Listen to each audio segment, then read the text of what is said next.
आपण आता जस्ट तुमच्या सिलेबस वाईज विचार करता साउंड चॅप्टर कंप्लीट केलेला आहे. मी तुम्हाला त्याच्यातले सगळ्यात जे मेन पार्ट्स आहेत, जे एक्झामच्या पॉइंट ऑफ व्ह्यूने इम्पॉर्टंट आहेत, ते म्हणजे कॅरेक्टरिस्टिक्स, लाऊडनेस, ठीक नाही. त्यानंतर पीच, या ज्या गोष्टी होत्या, आपण डीपमध्ये त्याच्यावर चर्चा केली. वेव्ह काय असतात, त्याचे पार्ट्स कसे असतात, काय रिलेशन असतं, हे सगळं पाहिलं. आणि आपण एक वाक्य बोललो होतो, sound is form of energy which causes the sensation of hearing. आता एनर्जी वेगवेगळ्या फॉर्ममध्ये असते. जशी ती केमिकल फॉर्ममध्ये आहे, जसं आता आपण पाहिलं साऊंडच्या फॉर्ममध्ये आहे. तसंच एनर्जीचं अतिशय कॉम्प्लिकेटेड आणि खूप इम्पॉर्टंट असं एक फॉर्म आहे, दॅट इज कॉल्ड लाईट. ठीक आहे. तर आपण आता लाईट हा चॅप्टर स्टार्ट करत आहोत. लाईट बद्दल आपण ऑलरेडी 7th स्टँडर्ड मध्ये काही गोष्टी शिकल्या होत्या. तर लाईट सुद्धा आपण डिफाईन करतो just like sound. Sound is form of energy. आता इथे आपण असं त्याच पद्धतीने म्हणूया. बघा, light is form of energy आहे, पण आपण त्या एनर्जीला म्हणूया ऑप्टिकल एनर्जी. ठीक आहे. Form of optical energy which helps us seeing objects by its presence. लक्ष देऊन समजून घ्या. तर सगळ्यात मेन गोष्ट काय आहे, की लाईट सुद्धा एक ऑप्टिकल एनर्जी आहे. ऑप्टिक्स हा एक नवीन वर्ड इथे येतो. आपण तुम्ही जर कधी हे गॉगलचे चष्म्याचे दुकानांचे नावं पाहिले तर ऑप्टिकल्स लिहिलेलं असते बघा, ठीक आहे नाही, त्यांच्या दुकानावर. Optics is the branch of science और physics which studies completely about light. तर लाईटचा पूर्ण अभ्यास करणारं जे सायन्स आहे, त्याला आपण म्हणतो ऑप्टिक्स. आता ऑप्टिक्स दोन प्रकारच्या लाईटला डील करतात. बेटा सगळं बंद करायचं, समोर लक्ष द्यायचं. दोन प्रकारच्या ऑप्टिक्स मध्ये आपण डील करतो. तुम्ही 12th स्टँडर्ड पर्यंत रे ऑप्टिक्स आणि वेव्ह ऑप्टिक्स या दोन गोष्टी शिका. वेव्ह काय आहे आपण जस्ट आता साऊंड वेव्ह मध्ये पाहिलं.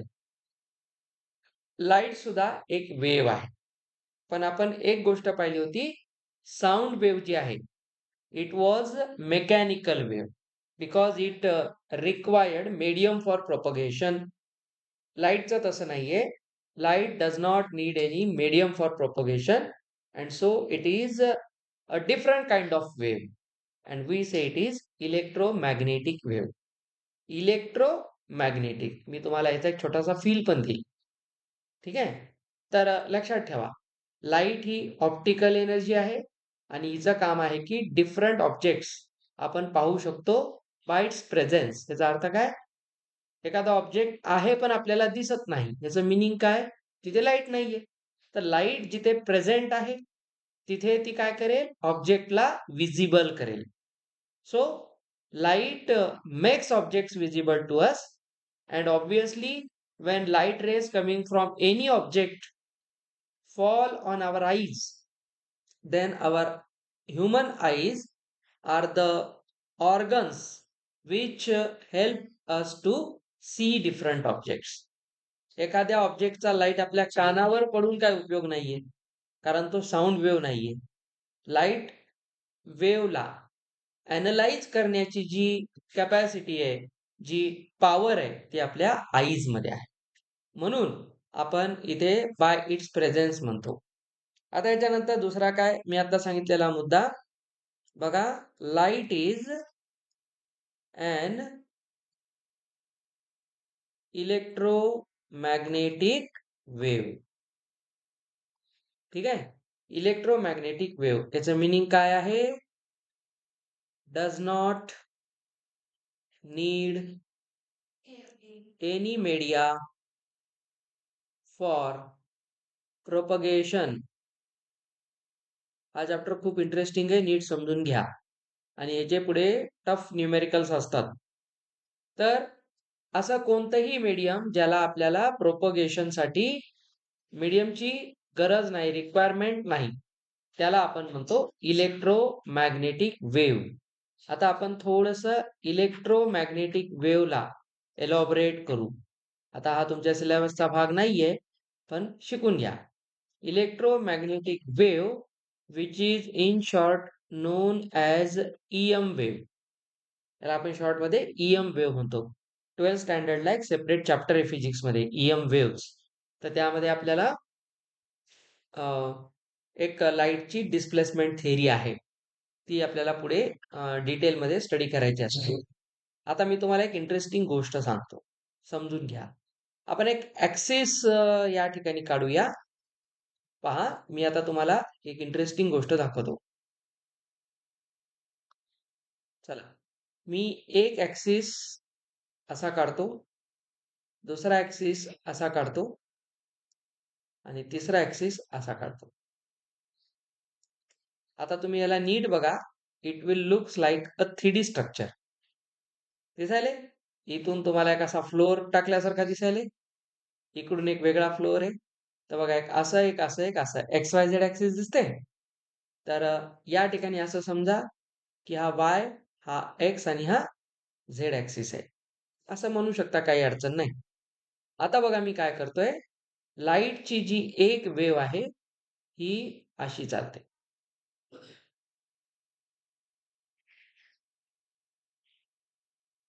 एक दुसरी वेव्ह आहे, ती अशी चालते. बघा, ही कोणत्या प्लेनमध्ये आहे? बघा, ही आपण या प्लेनमध्ये काढली नाही. आपण ती या प्लेनमध्ये काढलेली आहे. YZ प्लेनमध्येही काढलेली आहे. दिसलं? YZ प्लेनमध्ये. आता मी याला काढतो XZ प्लेनमध्ये. XZ प्लेनमध्ये नीट पहा.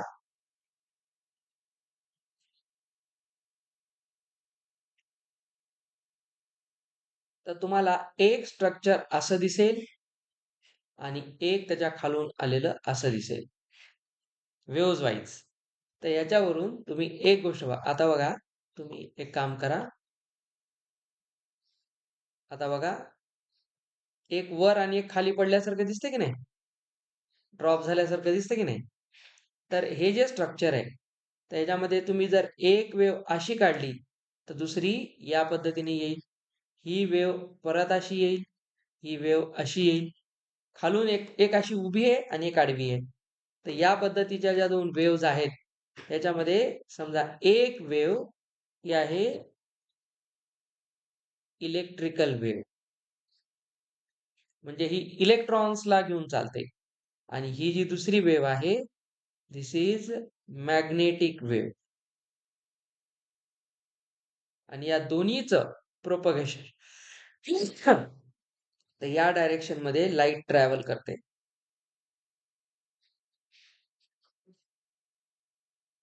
In this direction. तर अशा प्रकारे ही जी एक इलेक्ट्रिक वेव्ह आहे आणि एक मॅग्नेटिक वेव्ह आहे, दोन्ही वेव्ह जेव्हा एकमेकांसोबत येऊन एकत्र ट्रॅव्हल करतात, त्याला आपण म्हणतो electromagnetic wave, EM wave. Light या पद्धतीने ट्रॅव्हल करते. आपल्याकडे तुम्ही जर नीट पाहिलात, तर लाईट आपल्याला कशी दिसते? स्ट्रेट लाईन मध्ये पुढे जात आहे अशी दिसते, की नाही? पण लाईट ही फक्त स्ट्रेट लाईन मध्येच जाते असं नाही. लाईट एका वेव्ह सारखी सुद्धा जाते आणि रे सारखी सुद्धा जाते. म्हणून जेव्हा आपण लाईटचं स्ट्रेट लाईन नेचर स्टडी करतो, only straight line, then we study ray optics. म्हणून त्या चॅप्टरचं नाव काय? Ray optics. कारण इथे लाईटला आपण कसं ट्रीट करतो? As a ray. आणि जेव्हा लाईटला आपण एक वेव्ह म्हणून पाहतो, तेव्हा आपण त्याला वेव्ह ऑप्टिक्स म्हणतो. मग लाईटचं ड्युएल नेचर असतं. आता हे झालं वेव्ह बद्दल थोडक्यात माहिती. आता याच्यानंतर आपण पाहतो, जी हे आपण असं म्हणूया, light travels in straight line, in straight line with the speed आता लाईटची जी स्पीड आहे 3 इंटू 10⁸ मीटर पर सेकंड. म्हणजे 3 वर 80, इट इज नथिंग बट 3 वर आपण 8 झिरो देतोय. तर बघा 2, 3, 4, 5, 6, 7, 8. तर तुम्ही इथे पाहू शकता इट इज ऍक्च्युली हे एवढं मीटर आहे की नाही, हे मीटर पर सेकंड आहे. जर ह्याला तुम्ही 1000 ने डिवाइड केलं तर काय होईल पहा बरं. ह्याचे 3 झिरो कॅन्सल होतील 1000 ने डिवाइड केलं तर, आणि हा नंबर काय दिसेल मग. तर बघा हे वरचे 3 झिरो आले, तर हे बनलं किलोमीटर पर सेकंड. ह्याला जर आपण 1000 ने डिवाइड केलं तर हे कशात कन्वर्ट झालं, किलोमीटर मध्ये, किलोमीटर पर सेकंड. तर एक इंटरेस्टिंग गोष्ट आहे, लाईट एका सेकंड मध्ये 3 लाख किलोमीटर जाते आणि अर्थ पासून जवळपास 3 लाख किलोमीटर डिस्टन्सवर मून आहे. तर अर्थ वरून मूनवर एका सेकंड मध्ये लाईट जाते. तर एवढी लाईटची स्पीड आहे आणि ही स्पीड आपण मानतो in vacuum. Okay, he standard speed आहे, हिला आपण मानतो इन व्हॅक्यूम और इन एअर. थोडाफार डिफरन्स असतो. तर आपण इथे न्यूमेरिकल सॉल्व करताना व्हॅक्यूम आणि एअर मधली स्पीड सेम मानतो, तेवढं काही नाही. पण ऍक्च्युअली ही कशात असते, व्हॅक्यूम. व्हॅक्यूम म्हणजे absence of air particles, any kind of particle. स्पेसमध्ये गेलं तर काहीच नाही, ऑक्सिजन, नायट्रोजन काहीच नाहीये, सगळं मोकळंच आहे. त्याच्यामुळे आपण तिथं स्पेसमध्ये असं तोंड उघडं ठेवून वर करून जाऊ शकत नाही. त्यासाठी आपल्याला ऑक्सिजनचे सिलेंडर्स वगैरे घेऊन जावं लागतात. नाहीतर स्पेसमध्ये आपल्या घरच्यासारखं नाहीये, ठीक नाही. आता बोर झाले थोडं गाडी काढून बाहेर फिरून येतो, असं होत नाही. कारण तिथे व्हॅक्यूम आहे आणि ते खूप डेंजर असतं. हे व्हॅक्यूम मध्ये आहे. त्याच्यानंतर आपल्याला हे पण लक्षात ठेवायचंय, स्पीड ऑफ लाईट जी आहे ही कॉन्स्टंट नाही. म्हणजे ही आपण मानली ना, ही मॅक्सिमम स्पीड आहे. म्हणजे ह्याच्यापेक्षा जास्त स्पीड लाईटची नाहीये आणि लाईट पेक्षा जास्त स्पीड दुसऱ्या कोणाचीच नाहीये. तर या युनिव्हर्समध्ये, आपल्या नोन युनिव्हर्समध्ये फास्टेस्ट थिंग इज लाईट. सगळ्यात फास्टेस्ट.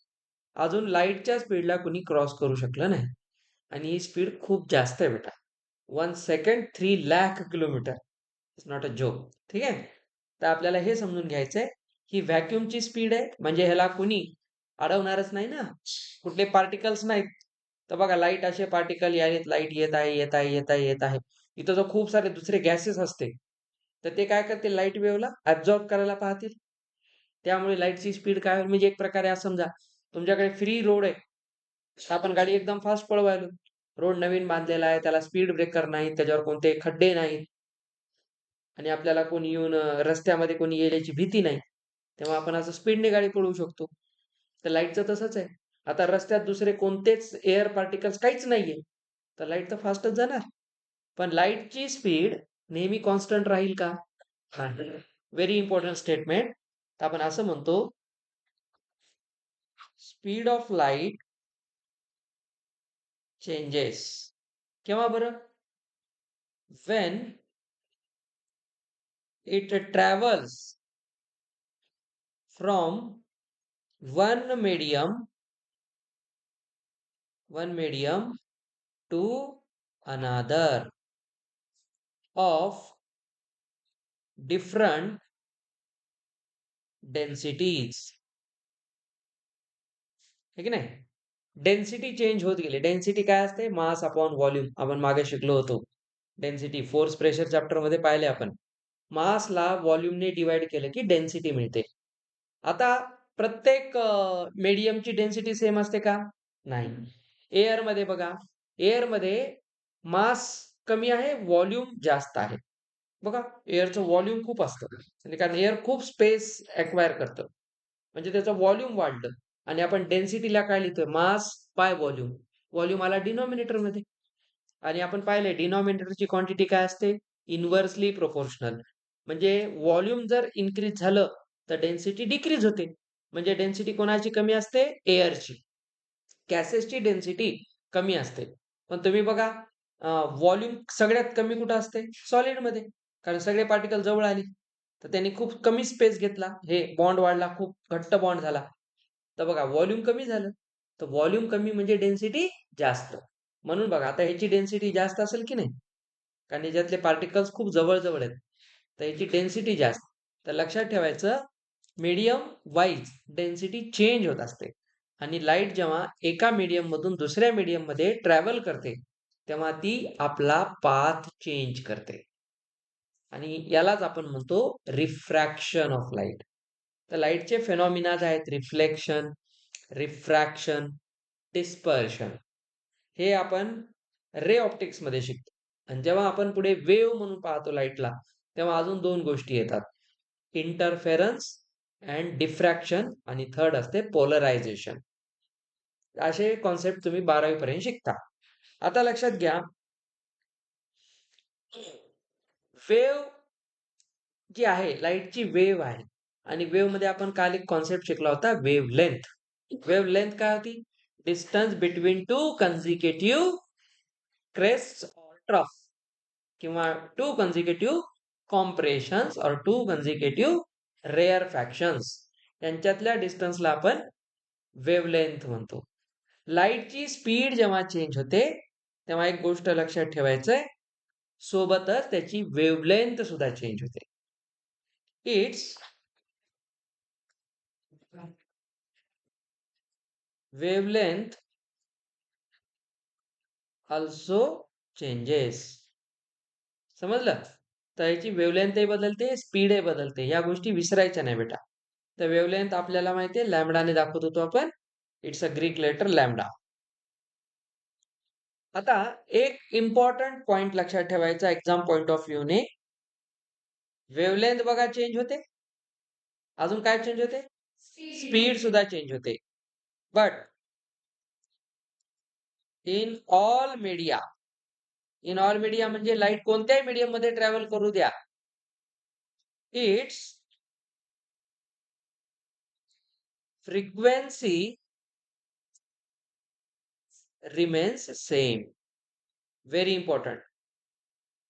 फ्रिक्वेन्सी सेम राहते. तर तुम्हाला कधी कधी आता पुढे चालून 9th स्टँडर्ड मध्ये होमी बाबाच्या एक्झाम मध्ये विचारल्या जाते, which of the following statement is true about light. ठीक आहे नाही? तर हे तुम्हाला माहित पाहिजे. लाईटची फ्रिक्वेन्सी सेम असते, पण त्याची वेव्हलेंथ, स्पीड या गोष्टी चेंज होतात. ठीक. आता बघा, लाईट मध्ये आपण काही फेनॉमिनाज पाहतो. लाईट काय काय करू शकते? Light can reflect. लाईट मध्ये रिफ्लेक्शन आहे, लाईट मध्ये रिफ्रॅक्शन आहे, लाईट मध्ये डिस्पर्शन पण आहे. Reflection is nothing but bouncing back. ठीक आहे नाही? Bouncing back to the same medium. ज्या मीडियम मधून लाईट आली त्याच मीडियम मध्ये वापस गेली, त्याला आपण रिफ्लेक्ट झाली म्हणतो. रिफ्लेक्ट परत येणे, परावर्तन परत येणे. रिफ्रॅक्ट इथे काय होते? इथे असते चेंजिंग डायरेक्शन. ठीक आहे, इथे डायरेक्शन चेंज होते. आणि इथे असते स्प्लिटिंग इन डिफरंट कलर्स.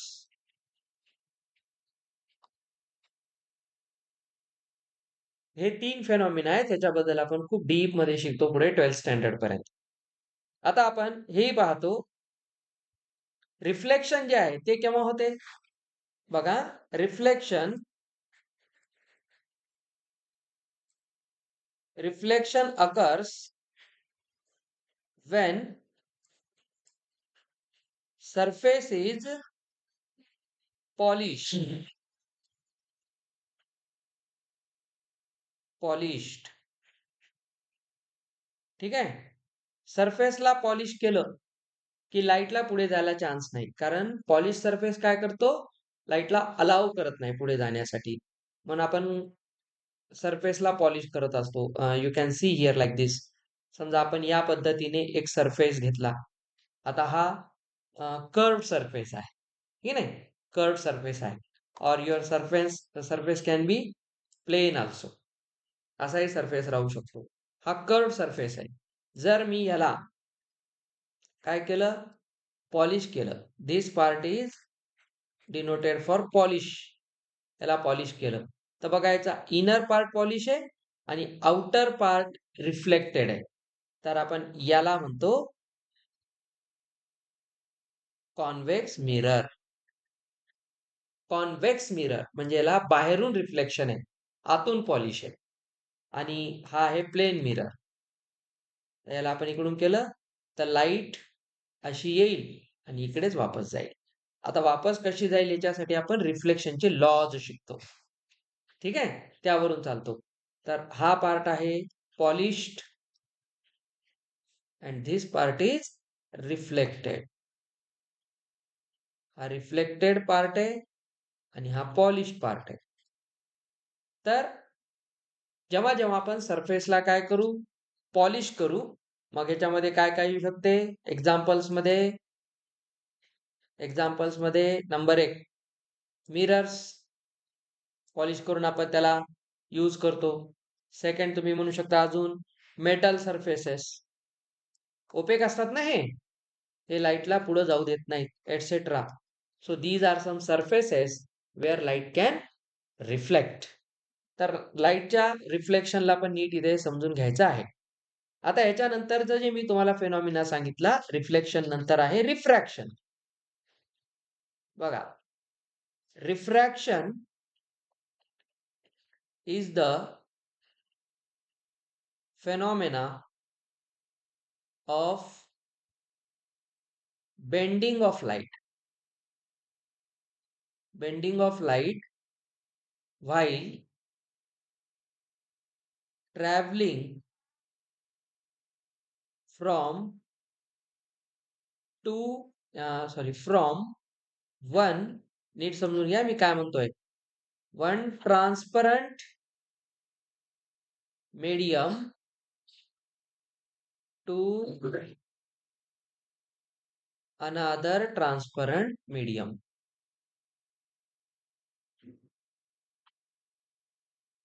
आता हे थोडंसं इंटरेस्टिंग आहे. ह्याच्यासाठी मी तुम्हाला एक गोष्ट दाखवतो. समजा आपल्याकडे एक मीडियम आहे. हे मीडियम लेट से असं आहे. हे मीडियम आहे, ठीक आहे. आणि हे मीडियम सॉलिड मीडियम आहे, सॉलिड. आणि आपण असं मानू बाहेर आहे एअर आणि लेट से हा आहे ग्लास.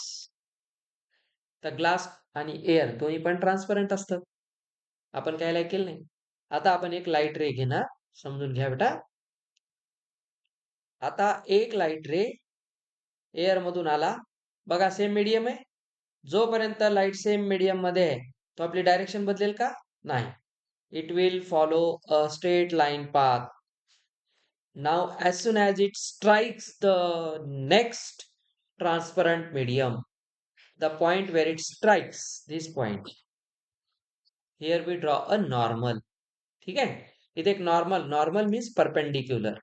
आपण इथे एक नॉर्मल काढतो, अशी परपेंडिक्युलर अशी एक नॉर्मल काढतो आणि इथे लाईट काय करते, थोडीशी बेंड होते. आता बघा बेंड झाली पण इथे मीडियम सेम आहे तोपर्यंत again it strikes here, again it has the chance to change the medium. आता बघा इथे परत हे झालं, आता इथून ती परत बाहेर निघते आणि या पद्धतीने अशी निघून जाते. ही जे बेंडिंग ऑफ लाईट आहे, आता इथे तुम्ही पाहू शकता या लाईनला जर मी पुढे एक्सटेंड केलं तर बघा इथे दोन पॅरलल लाईन्स बनतात. जर हा ग्लास काढून टाकला असता तर लाईट कशी गेली असती, स्ट्रेट येऊन गेली असती की नाही. ते डॉटेड लाईन काय सांगते, तिचा ऍक्च्युअल पाथ. आणि ग्लासमुळे ते काय झालं, पाथ चेंज झाला. तर हे जे बेंडिंग आहे, दिस इज कॉल्ड रिफ्रॅक्शन. आपल्याला 10th स्टँडर्डला हा टॉपिक आहे, ठीक आहे. रिफ्रॅक्शन पूर्ण रिफ्रॅक्टिव्ह इंडेक्स काढणं. हा रिफ्लेक्शन का नाही झालं, ट्रान्सपरंट मीडियम आहे, इथं पॉलिश सरफेस आहे का, म्हणून मी सांगितलं रिफ्लेक्शन साठी surface must be polished, transparent, म्हणून लिहिलं ना, from one transparent medium to another transparent. हा ओपेक असता तर हे इकडे निघून गेलं असतं ना असं. Gases is also transparent. Air is transparent. Air is mixture of gases. ठीक आहे नाही? एअर ट्रान्सपरंटच आहे म्हणून तर आपण एकमेकाला दिसालोच ना. नाही तर एअर मधूनच बघायलोच ना आपण एकमेकांना. छान. थोडाफार होते. ट्रान्सल्युसंट मध्ये लाईटची स्पीड चेंज होते. आता हा जो क्वेश्चन असतो आपल्याला, का इथं लाईटची डायरेक्शन चेंज झाली? तर मी त्याचं रिझन तुम्हाला सांगितलंय. वेव्हलेंथ चेंज होते, स्पीड चेंज होते, फ्रिक्वेन्सी नाही. ठीक आहे? फ्रिक्वेन्सी नाही. तर लाईट आपली डायरेक्शन का बदलते? त्याचं तुम्हाला बेसिक रिझन देता आलं पाहिजे. Its speed changes. स्पीड आहे हा. Speed is not actually direction. आपण हा, जिथे पॉलिश सरफेस आहे तिथंच होते. हा, वॉटरमध्ये रिफ्लेक्शन होत नाही, रिफ्रॅक्शन होते. लिक्विड विच आर ट्रान्सपरंट, ज्यांची डेन्सिटी खूप जास्त नाही, ऍडजस्टमेंट आहे. ठीक आहे. आता तुम्ही अजून हायर क्लासमध्ये शिकाल. तर बेसिक लक्षात ठेवायचं, सरफेसला पॉलिश केलं तर रिफ्लेक्शन, आणि सरफेसला ट्रान्सपरंट ठेवलं किंवा ट्रान्सल्युसंट ठेवलं थोडं तर रिफ्रॅक्शन. तर रिफ्लेक्शन येतं ना पाण्यात. कसं आलं? आता कोणी असं थांबलेलं पाण्याकडे बघायला तर आपली इमेज तिथं थोडं फॉर्म होईल, नाही तर पुन्हा तुमचं झाड असेल तर तसं. इमेज फॉर्मेशन हे रिफ्लेक्शन मध्ये पण होते, रिफ्रॅक्शन मध्ये पण होते. तू जे बोलतोयस ते इमेज फॉर्मेशन बद्दल बोलतोयस. Image formation is a different concept. ठीक आहे. तर रिफ्लेक्शन ऑफ लाईट आणि रिफ्रॅक्शन ऑफ लाईट असे तुम्हाला, रिफ्लेक्शन आणि रिफ्रॅक्शन हा सेम कॉमन चॅप्टर आहे 10th स्टँडर्ड.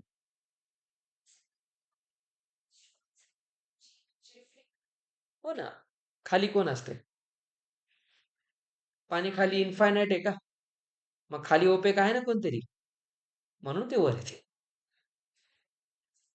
इमेज बनली, वापस रिफ्लेक्ट होऊन इमेज बनली, याचा अर्थ कुठं ना कुठं ते काय झालं, स्ट्राईक झालं.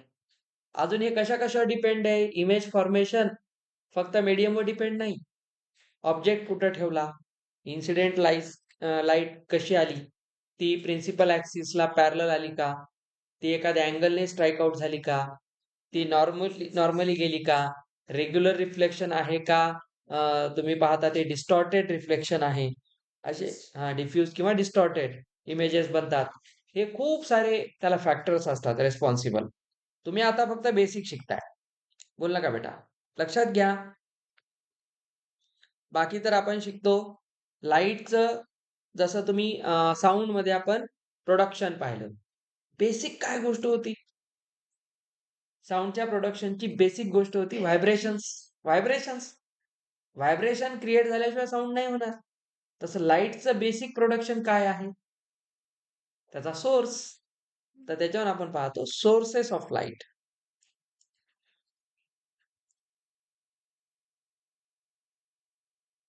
Sources of light. तर सोर्सेस ऑफ लाईट मध्ये आपण पाहतो luminous and non luminous objects. तेच आणि नॉन ल्युमिनस.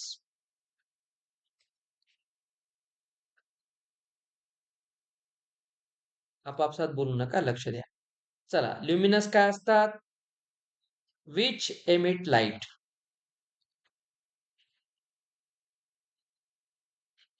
जे स्वतः लाईट एमिट करतात, बाहेर सोडतात. आणि हे डू नॉट एमिट लाईट.